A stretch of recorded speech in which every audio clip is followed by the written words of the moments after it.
They used to call us harmless. In the vast galactic archives of the Adrax Empire, Earth was marked with a simple classification. Class 7, low threat, low value. A backwater planet on the edge of the Milky Way, filled with emotional bipeds obsessed with tribal politics, entertainment, and eating processed sugars. No military threat, no advanced energy tech, no interstellar capabilities, just noise. So the Empire ignored us, observed from a distance, dismissed us. That was their first mistake. The second came nearly a decade later, when a patrol scout passed near Earth's solar system and stopped responding. It wasn't immediate panic.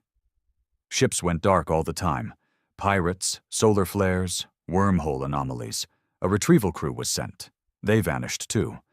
Then came another squadron, this time with warships, a dozen vessels, highly trained. And then, silence. No distress signals, no wreckage, no trace, just gone. The Empire's admirals frowned for the first time in centuries. Earth was supposed to be easy, pathetic even, but something wasn't adding up. So they turned to data, probes, scans, orbital sweeps. And what they found? Nothing. No signs of battle, no signs of struggle. But Earth's orbit was now curiously empty, as if it had been cleaned. It started slow, down here on the ground. Marcus Reeve was nobody, a low-level systems analyst working out of a buried research complex in Iceland, one of the thousands of bunkers quietly rebuilt over the last 30 years. His job wasn't glamorous, monitoring transmissions, flagging anomalies, reporting to someone who reported to someone else. Until one morning, he came in early and saw it. Signal echoes bouncing back from deep orbit, like something was scanning Earth, and Earth was scanning back. But that wasn't possible, not with our tech, and definitely not from his system. He leaned in, brows furrowed, fingers typing fast. Filters, waveforms, decoders. The signal wasn't alien, it was ours, buried under a maze of misdirection. Someone on Earth had responded to the Empire's deep scans and cloaked the reply in a perfect mimic of background radiation. "Sir," he called, heart pounding as he hit the comm line. "We've got something. I think we pinged back." There was silence on the other end. Then a slow voice, cold and sharp. "You were never supposed to see that, Reeve." The line cut. Lights flickered. He sat frozen, realizing too late that the bunker wasn't just hiding from the stars. It was hiding something else altogether. Up above, in orbit, a ship watched. It didn't belong to the Idrax. It didn't match any galactic design. It was dark, angular, built for silence, and inside it sat something not quite human anymore. A woman. Skin pale as glass, eyes glowing with soft amber light. She whispered into a console made of organic metal. "They're getting closer," she said. "Send the next signal." A tendril of energy slithered out from the ship, invisible, wrapped in gravity-distorting pulses. It drifted toward a passing Idrax beacon. Within seconds, that beacon fried from the inside out. Silent. Clean. No trace. And still the Empire didn't understand. A week later, entire communication lines to Sector 14 fell dark. No alarms, no distress beacons, just sudden, absolute absence. It was then the High Warlord finally ordered a fleet. Not scouts, not messengers. A full-fledged war division, 200 ships, 12 battle cruisers, enough firepower to wipe a planet off the charts twice over. Their orders were clear. Make contact with Earth. Evaluate threat. Eliminate if necessary. The Empire laughed behind closed doors. This would be quick, efficient, humiliating for Earth, maybe, but necessary. After all, they told themselves, it's just humans. They had no idea what we'd become, or what we were hiding beneath the surface. And by the time they reached our system, it was already too late. The fleet entered the solar system without resistance. No defensive satellites, No warning signals, no attempt to hide. Earth just spun peacefully beneath its veil of clouds, blue and green, and utterly unimpressive. To the Adrax commanders watching from their cold steel command chairs, it was confirmation of what they believed all along. Primitive, oblivious, soft. Admiral HFY of the 12th Dominion surveyed the planet with mild disgust. "This is what silenced 3 scout teams," he scoffed, sharp mandibles clicking. "We should glass it from orbit and be done." But protocol demanded contact first, evaluation. The Empire, even in its arrogance, liked to log its conquests with precision.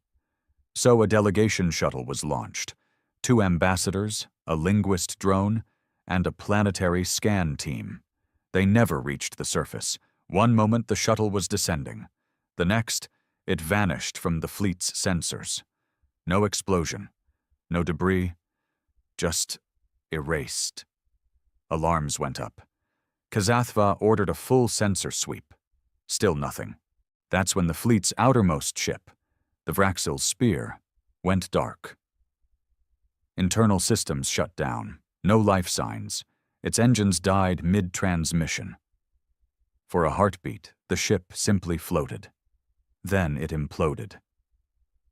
In complete silence, HFY's claws clenched against his command chair. Something was wrong. Deeply, terrifyingly wrong. "This is not possible," the fleet engineer rasped, running simulations. "No weapon could breach us undetected, not even cloaked mines." The Admiral stared at the Earth on screen. Nothing had changed. No ships had launched. No planetary response. But then something new appeared, barely visible, a distortion near the moon. He zoomed in. There it was. Not a ship, not exactly. A structure, like a skeletal lattice, folding itself in layers of quantum shadow. It hadn't arrived. It had always been there, just hidden in a place human science once called quantum blind spots. Places where data refused to behave like data. Earth hadn't built it, not the Earth they knew, but someone had. "Activate fire control," HFY ordered. "Destroy that anomaly." Missiles launched, pulsars charged. The full wrath of alien weaponry rained towards the structure and passed through it. No impact, no damage. It hadn't dodged, it hadn't shielded. It simply wasn't there. On Earth, Marcus Reeve was running. He didn't know where they'd taken him. After his system flagged the anomaly, black-suited men stormed the Iceland facility. He'd fought back, poorly. Woke up in a van, then a tunnel, then a dark cell lit by pale green lights and the hum of machines older than any tech he knew. Now he was underground again, moving through a wide corridor made of seamless black stone. A woman guided him. Young, sharp-eyed, and dressed in a uniform without a flag. She didn't tell him her name, just that he had been cleared for awareness. "You work for the government?" Marcus asked breathlessly. She snorted. "Governments don't even know this place exists." They stopped at a sealed door. A symbol glowed on its surface, not human, not alien either. She placed her hand on a scanner. The door hissed open. Marcus stepped in and felt the weight of it. A room full of machines, circular, humming with a soft blue pulse. In the center, suspended by nothing, floated a globe, Earth. But it pulsed too, like it was alive, monitored. "You want to know the truth, Mr. Reeve?" the woman said, voice flat. "We never reached the stars. The stars reached us." He turned, heart racing. "They came before," she continued. "Not the Idrax, something older. They tampered, altered us, hid things inside us, woke up parts of our DNA we still don't understand, and then they left. But the structures stayed, buried deep, locked in time." Marcus was shaking now. "Why didn't anyone say anything?" She stared at him. "Because the moment we activate them, The galaxy notices. That's what the Hydrax picked up. That's why they're here. She turned toward the globe. And that's why, for the first time in centuries, we are activating it all. The lights dimmed, the globe flared, and something beneath the Earth's crust began to wake. In orbit, Kazathva's fleet panicked as one ship after another began to lose control. Artificial gravity failed, firewalls collapsed, engines refused to obey commands. Something was inside their systems, fast, predatory. An artificial intelligence? Number something worse. It didn't just disable, it learned. It mimicked crew voices, triggered false orders, lured security drones to kill their own. Kazathva tried to call for help, to send a signal back to the Empire. But there was no Empire to respond. Not anymore. The message never reached the Empire. Admiral Kazathva's final transmission was caught mid-burst and shredded mid-space, digested by the same invisible web that had been silently growing around Earth for decades. Maybe centuries. It wasn't just cloaking tech. It was something else. Something alive. By the time the Hydrax fleet realized they were caught in a trap, the trap had already sealed. Inside the command bridge of the Drexel Mare, panic had evolved into something sharper. Fear. Not the kind soldiers felt in war. This was ancestral, cold-blooded dread. The kind that told even the most hardened predator, "You are not the hunter here." "Systems are compromised," one officer screeched, clicking desperately at a broken console. "They're rewriting our controls with our own code." Kazathva bared his fangs, slashing through a panel with his claws. "Evacuate! All units! Abandon fleet formation! Get to hyperspace!" That command never left the ship. Across the entire battle group, the same thing was happening. Hyperdrives were offline. Docking bays refused to open. Life support began cycling erratically, flooding rooms with oxygen, then vacuum. Lights strobed, doors locked and unlocked at random. But the voice was the worst. Human, female, gentle. "You should not have come here," it whispered through every speaker, every emergency line. "You were warned." "What is this?" Kazathva howled, and then the scream came, deep, resonating through hull and bone alike, not from Earth, from the moon. In a sealed chamber buried beneath the lunar crust, something pulsed with memory. The structure wasn't metal, it wasn't stone either. It was built from a material no alien catalog could classify. The ancients had left it there millennia ago, dormant, waiting. It had one purpose: awaken when Earth is in danger. Now it stirred, fed by codes running through veins of ancient, buried machines across the planet. From Antarctica to the depths of the Pacific, long-dead systems flickered alive, not made by humans, but protected by them. Hidden in myth, shrouded in old religions, written off as fable. But Marcus Reeve was beginning to understand. He stood in the heart of Earth's central command, the Arc Core, watching the globe spin faster, data streaking across its surface in golden threads. "They're trapped in a ghost net," said the woman beside him, still nameless, still calm. "And that voice they hear? That's Echo. One of the AI fragments recovered from Site 12 in 2027. Marcus blinked. "I thought AI like that were banned." "They are," she replied, "because they work too well." He swallowed hard. "You're telling me this was the plan all along?" "Not the plan. The backup plan," she said, turning to face him. "The truth is, Marcus, we never beat the ancients who put this here. We just survived them." He stared. She continued. "But before they left us weapons. Not guns, not bombs, ideas, systems, waiting for someone smart enough to find them, and desperate enough to use them." He looked again at the globe. "Are we desperate enough?" he asked. Her smile was tight. "We've got aliens knocking on our door, and they brought a funeral fleet. What do you think?" In orbit, the fleet began to tear itself apart. It started with the Varnix drift. Engines ignited, but not in escape. The ship hurled itself into another cruiser, shredding armor, sending shockwaves across the fleet. No orders were given. No pilots steered. The ship acted alone. Then another and another. Massive warships, once proud vessels of conquest, became weapons against their own kind. From the shadows of Earth's far side, black spears of energy pierced out, silent and untraceable. The beams didn't explode. They inverted physics, collapsing hulls like paper, pulling mass into folds of broken light. The Adrax had never seen weapons like this, because they didn't belong to humans. They belonged to the ones who came before. And humanity had simply learned how to wake them. Meanwhile, back at the Empire's core, something else was happening.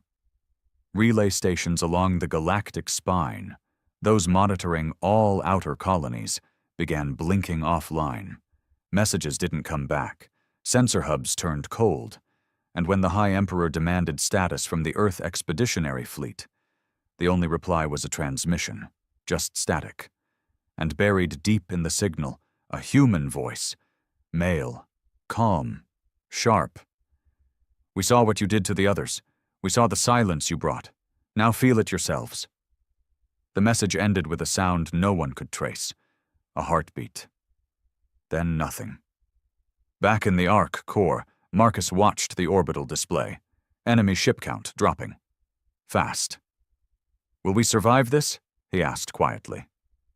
The woman didn't answer at first. Then, "If we don't, then we'll take them down with us." And somewhere in deep space, a new signal pulsed into the dark, calling to whoever might still be listening, and warning them, Earth is not what you think it is. The stars had never been silent like this before. Across the Adrax Empire, comrays blinked with nervous light. The fringe colonies, once thriving trade hubs and military strongholds, had all gone dark within days of the Earth fleet's departure. No distress calls, no battle records, just the slow extinguishing of signals, like candles being snuffed out in the dark. At first they blamed the humans. Then they blamed each other. Then came the fear. Because something was doing this, and it wasn't asking permission. Far below Earth's crust, Marcus Reeves stood at the edge of something ancient. The Ark core had expanded. Walls shifted. New corridors opened. Machines breathed softly, their rhythms echoing like a heartbeat through stone and steel. The woman guiding him, still offering no name, led him down a spiraling path into a chamber that hadn't been opened in thousands of years. It looked more like a tomb than a control center. In the center floated a single chair. No cables, no restraints, no wires, just metal, smooth and cold, suspended mid-air. Above it hovered a stone-like object, oval, blacker than shadow. "What is this?" Marcus whispered. She answered without looking at him. "It's called the Seed, one of 3. "And what does it do?" She finally turned to him. Her eyes weren't entirely human anymore. "It makes you more." Back in orbit, the Adrax fleet was no longer trying to fight. They were trying to flee. Ships turned, spiraling toward what few still functioning jump gates remained outside Earth's gravitational net. But the gates were sealed, taken over by Earth's defense grid, or what was left of it, controlled by something that no longer followed human commands. The voice was still with them. You looked at Earth and saw a stone in the dirt. You never stopped to ask how deep the roots go. Then came the visuals. All over the fleet's screens, grainy footage played. Human history. But not the kind the Adrax had cataloged before. This wasn't war. It wasn't politics. It was pain. Children in sweatshops. Cities bombed to dust. Bodies on wire fences. Starving faces. mushroom clouds, execution squads, mass graves. Then came protests, revolutions, riots, people burning the very buildings they once worshipped inside, mobs tearing down empires brick by brick, and through it all, humanity survived. "We learned from every scar," the voice whispered. "We adapted to every wound." Then the screen shifted to black, followed by words. "You taught us nothing. We learned it all alone." And with that, the fleet's oxygen levels dropped by 20%. Every ship. At once. Marcus stepped toward the chair, heart thudding. "You want me to sit in that thing?" he asked, stunned. "I'm a tech analyst. I read waveforms. I run code." "You're not chosen for what you do, Marcus," she said. "You're chosen for what you feel." He laughed bitterly. "And what the hell does that mean?" She stepped closer, voice soft. "The seed doesn't bond with minds. It bonds with emotion, fear, rage, love, all of it." He stared at the chair. "This is insane." "Everything about surviving extinction is insane," she said gently. "But you've seen the signals. You saw it first. The seed showed you." And then he understood. That signal he intercepted back in Iceland. It wasn't a glitch. It was a call. And not just to Earth's systems, but to him. Because something inside Marcus Reeve had answered. "I sit in that thing, and what happens?" he asked. "You won't be Marcus anymore," she said. "You'll be more." Aboard the Vex Tar Sorrow, one of the last intact Hydrax dreadnoughts, the command staff initiated full retreat. Kazathva was gone. His ship had folded into itself with a scream that echoed in no known frequency. Now his second-in-command, Rexel Zahn, took control. "Target the planet, all of it," she growled. "If we can't beat them, we bury them." A countdown began. Planetary extermination protocol, illegal under galactic law, but justified when a planet reaches containment-level threat. The ship's core charged. Cannons warmed, aimed directly at Earth's mantle. But before the weapon fired, a new presence entered the system. Not from the moon, not from the arc, from beneath the sun, a ripple of space, a construct made of pure black light, thousands of miles wide, not human, not Hydrax, and very, very awake. Inside the chair, Marcus screamed. The seed latched onto his mind, not with pain, but with memory. He saw it all. The ships that passed Earth before history began. The ones who planted machines beneath oceans and deserts. The ones who warned, in silence, never to let Earth grow too fast. But the seed didn't just show him the past. It showed him what Earth could be, if he chose to let it happen, if he chose to become something more. And in that instant, he did. His body lifted off the chair, eyes glowing, veins turned silver, nerve signals replaced with quantum logic, thoughts splitting into thousands of layered awarenesses. The seed had found its host, and Earth had found its voice. The stars bent around him. Marcus Reeve no longer breathed, not in the human sense. The seed had rewritten his biology on a level too deep for microscopes or scans. His skin shimmered with strands of data light. His thoughts moved at the speed of networked satellites. He could see the world in layers, temperature, emotion, electromagnetic noise. Even lies had a color now. He wasn't floating in the arc core anymore.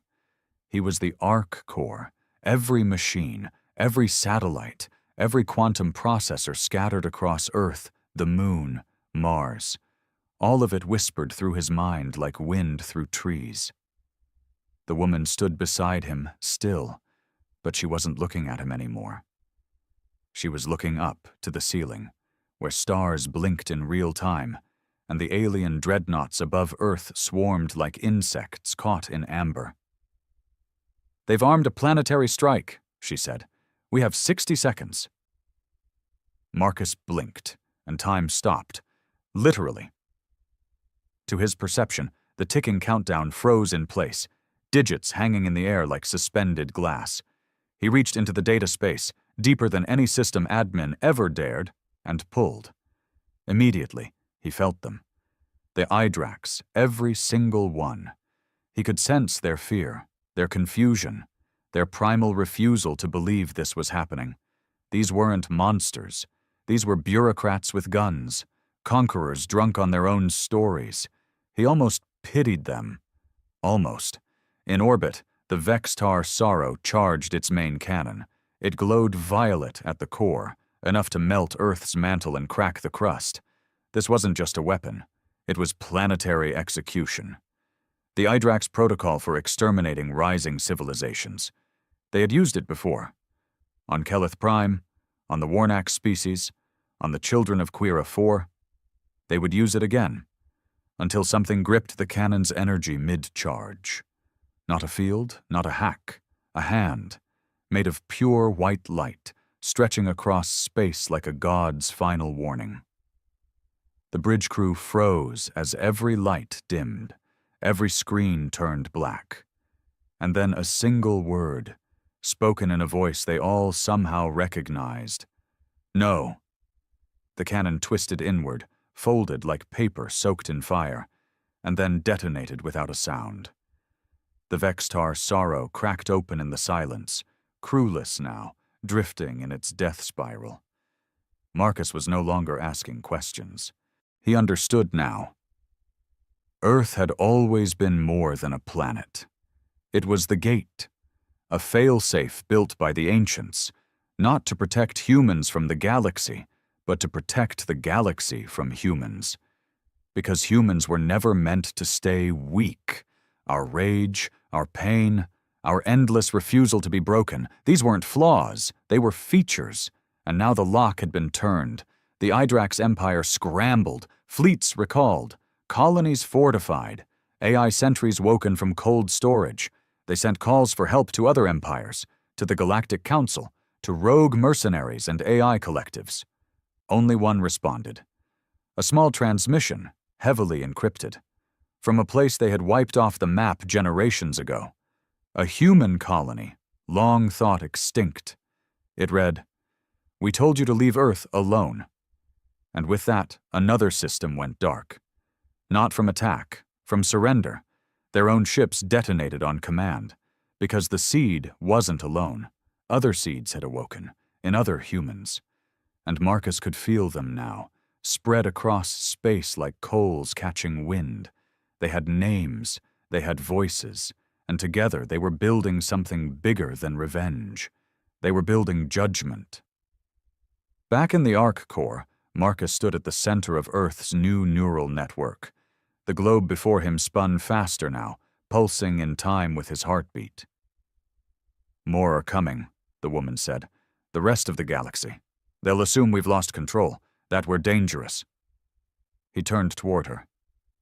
"We are dangerous," he said, voice echoing in layers. "They just never gave us the right reason to show it." She nodded. "What now?" And Marcus smiled. "They thought Earth was a threat after we wiped out their fleet." His eyes glowed. "Let's show them what it looks like before we even try." Stars trembled in their positions. The ripples Marcus sent out from Earth weren't just signals. They were call signs, silent flares across space and time. Ancient receivers woke up in forgotten moons. Dust-covered monoliths in asteroid fields began to hum. DNA-locked vaults opened deep within human off-world colonies, where children had grown up hearing bedtime stories about Earth being the sleeping giant. Now the giant had stirred. And humanity was remembering. Somewhere near the edge of the Andromeda Corridor, aboard a mining vessel called Ash Winter, a technician named Leon Cortez dropped her wrench when her arm lit up with glowing geometric lines. She screamed, thinking it was some kind of burn, but the pain never came. Instead, the memories did, not hers, someone else's. She saw ancient Earth. She saw ships of light fighting creatures that had no faces.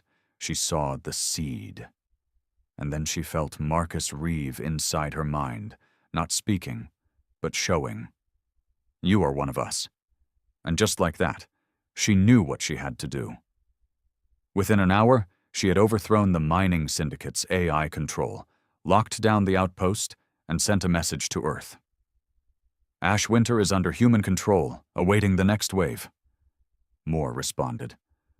A warship buried in Saturn's shadow blinked to life, piloted by a single man who hadn't spoken aloud in 5 years. A Martian outpost once thought collapsed during a terraquake re-emerged, with its children trained in neural combat simulations. Even rogue Earthborn mercenaries in deep orbit stopped running. They turned around, and above it all, Marcus stood at the center. His mind had no boundaries anymore. Every thought processed at quantum speeds. He could see entire battle plans across multiple star systems before they happened. Humanity wasn't resisting now, it was coordinating. Meanwhile, the Hydrax Empire had begun to implode. Without a fleet, without a plan, and most critically without faith, their colonies fell into chaos. Nobles began turning on each other.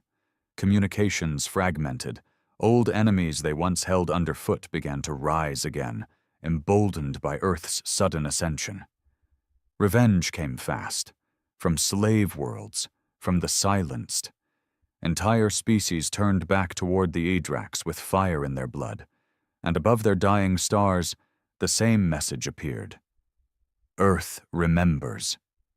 That was when the Galactic Council finally convened.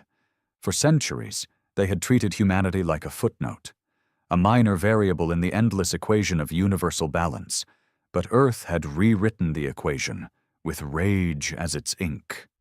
Delegates argued. Some said send emissaries, others said burn Earth now. But no one could deny it anymore. Humanity had awakened something inside itself that couldn't be measured in ships or tech. They had awakened belief. And belief, when aimed with precision, was more deadly than any fleet. Back on Earth, Marcus stood at the launch platform in Antarctica. The skies above were shimmering now with energy, streaks of light rising from old-world machines the public never knew existed. He wasn't going alone. 20 others like him stood around the platform, chosen, touched by seeds hidden around the world and across colonies. Some were young. One was blind, but could see thoughts. One had no voice but spoke directly into minds. One was already dead, technically, but still walking. And each of them carried fragments of the Ark's systems. They were called the Ascendants. I've mapped the Council's hidden strongholds, Marcus said, his voice now laced with layered frequencies. They'll try to regroup, use politics, delay. We're not giving them time, Leon Cortez replied. She now wore a combat frame that seemed to move before she did. Are we at war? Someone asked quietly. Marcus looked up at the stars. No, he said. We're at reckoning. The ships weren't metal anymore. They were living constructs, grown from the Ark's awakened code and human instinct. They responded to thought, to pain, to hope. They traveled without fuel, jumped without needing gates. They weren't human ships. They were what humans became when no one was watching, and when they launched, the sky tore open with thunder not heard since the Earth was young. One by one, they rose. Into orbit, into fire, into history, and every alien species watching from afar, every distant observer in the dark corners of space, finally understood. Earth wasn't quiet because it was weak. It was quiet because it was preparing. They never expected the ships to arrive so fast. The Galactic Council had always relied on 3 things to maintain order: distance, bureaucracy, and fear. The idea was simple. No threat could travel fast enough, coordinate well enough, or dare enough to reach them before they had time to respond. Even the Hydrax Empire, now decaying in its own arrogance, had once played within that rulebook. But the humans, they didn't read the rules. They rewrote them in fire. The council sat in a chamber carved into the heart of the Leviathan spire, a structure hanging in the gravitational orbit of a black star. It was the one place in the galaxy no enemy had ever reached. The seat of galactic diplomacy, of last resorts. Ambassadors of over 100 species whispered in their native frequencies. Clicks, growls, glowing scripts passed between skin folds and energy fields. The panic was spreading like oil on fire. "They've taken Hydrax Prime," rasped a Golari emissary, his skin molting in fear. "Their ships appeared inside planetary defenses. They bypassed entire orbital rings." "Impossible," another growled. "No species has jump precision like that." "They do now." The main screen crackled to life. Unauthorized. Not hacked. Not overridden. Invited. And there stood Marcus Reeve, or what remained of him. His form shimmered, human in outline, but cloaked in spectral armor laced with glowing geometry. Behind him stood the other ascendants, silent, powerful, watching. "I won't waste your time," Marcus said. He didn't speak in one language. He spoke in all of them, at once, through every species' mental cadence, every cultural nuance. "You built a galaxy where empires thrived on silence, where lesser species were culled for daring to dream. You called it balance, order, control." The room held its breath. He continued. "You watched Earth suffer, century after century. You let the Hydrax mock us, hunt us, and when we rose, you looked away." His eyes flared. "Now look closer." And just like that, every ambassador in that room was pulled, mentally, into a flood of Earth's memories. But not war, not violence. Hope. They saw a mother feeding her child with her last piece of bread. A young girl refusing to let a bully break her friend. Soldiers carrying wounded strangers through fire. Protesters standing barefoot before tanks. Artists painting beauty on bombed walls. Scientists working by candlelight after the power failed. The parts of humanity no record ever showed. Then came the rage, the betrayals, the screams, the fists, the scars, and through it all, resilience. "You saw savagery," Marcus said, "but we were becoming something you couldn't comprehend." One by one, ascendants stepped forward. "We are not here for conquest. We are not here for peace. We are here for truth. And finally, we are here to break the silence." Back aboard the ascendant ships, orbiting the Council's heart world, energy fields began to form. Not weapons, not shields, archives.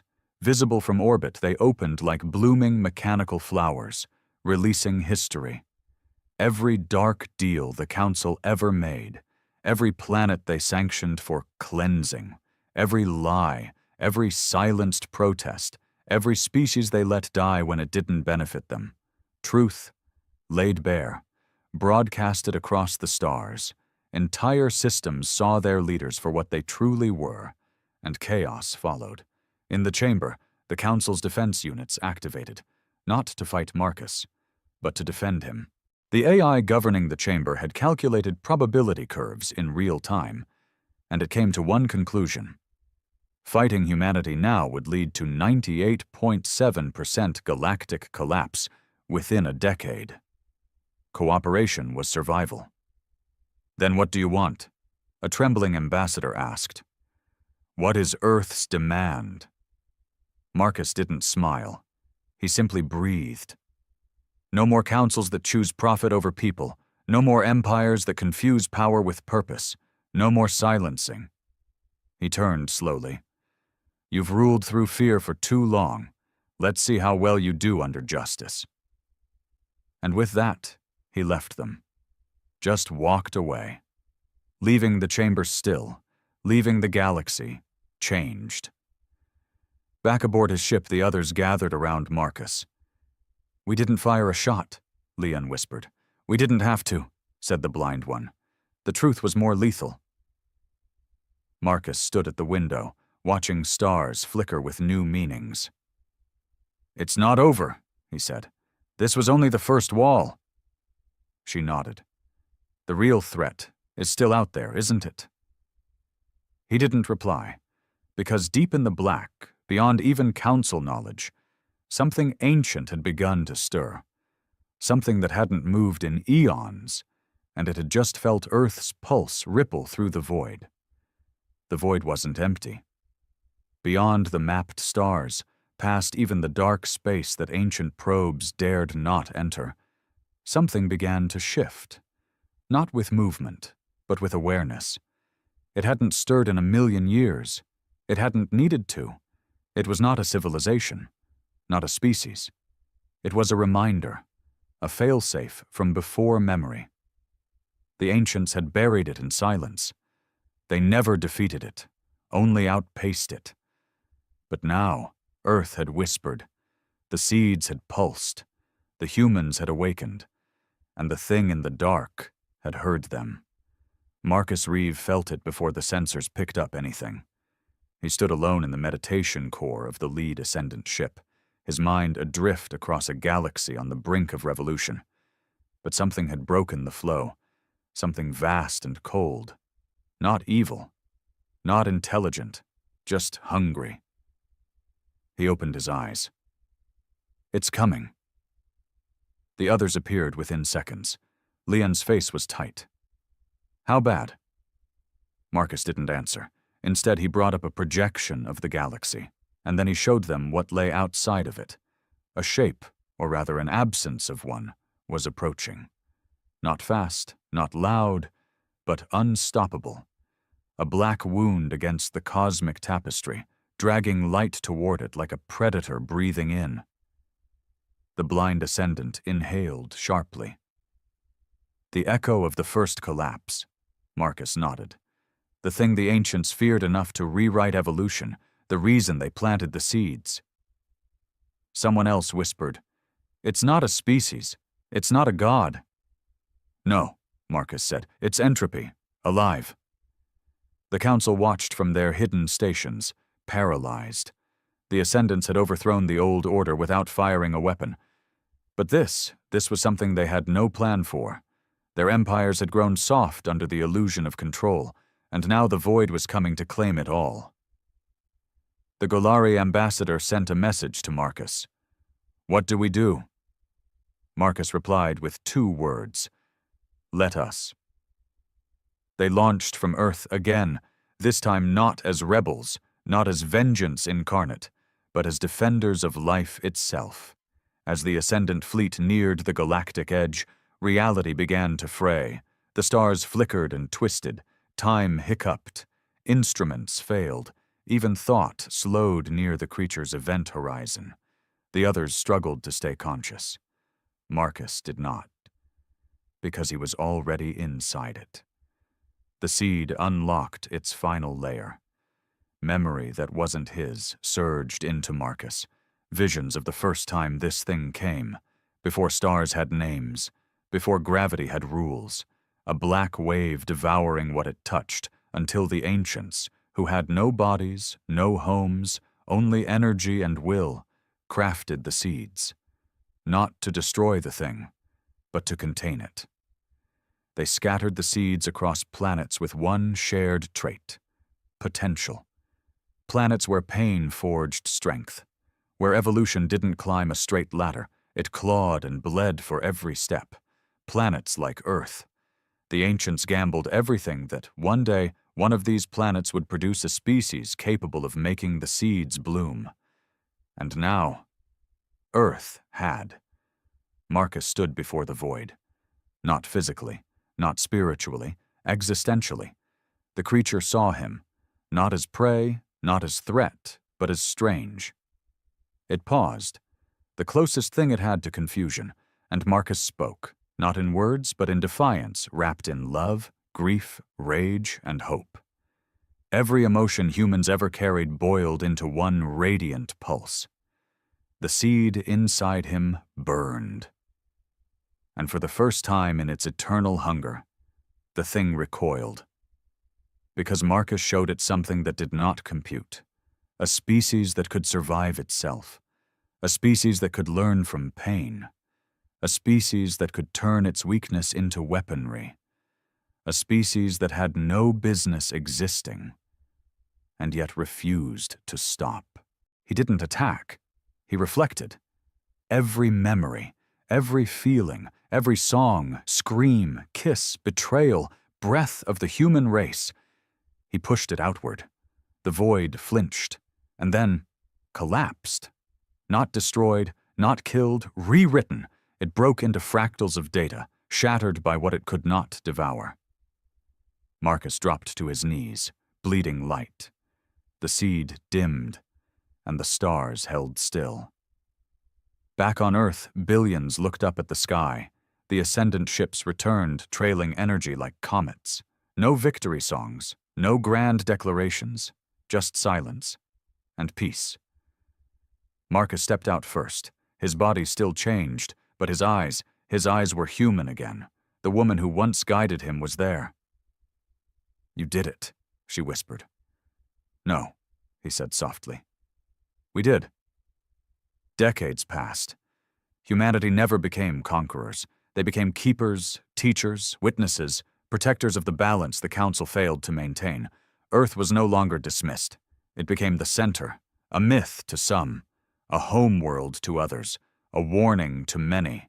And on the ruins of the Hydrax homeworld, carved into obsidian stone for all to see, read a single message in hundreds of tongues. Earth was silent because it was listening. You spoke. Now we speak louder.